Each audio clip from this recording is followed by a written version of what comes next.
Serlino Lab Cream is marketed as an anti-aging skincare cream that supposedly reduces wrinkles and helps users achieve a younger-looking appearance. But the real question is, does it actually make you look younger, or is it another skincare product with unrealistic promises?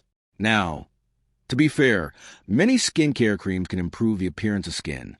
Ingredients such as moisturizers, peptides, retinol, niacinamide, and antioxidants may help skin look smoother, healthier, and more hydrated over time. What it does well may improve skin hydration. Well-formulated creams can help the skin retain moisture, making it appear softer and smoother.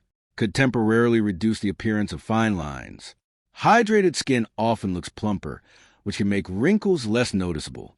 Where the hype falls apart, it will not make you look years younger overnight. This is the biggest issue. Cosmetic creams cannot dramatically reverse the aging process. Collagen claims are often exaggerated. Many products promise significant collagen boosts without strong evidence of major visible transformation. Results are usually gradual and modest. Even effective skincare ingredients typically require weeks or months of consistent use. So, does Serlino Lab Cream actually make you look younger? Short answer. It may improve your skin's appearance somewhat, but it is unlikely to deliver the dramatic anti-aging results suggested in marketing materials. Thanks for watching. Don't forget to like and subscribe for more videos.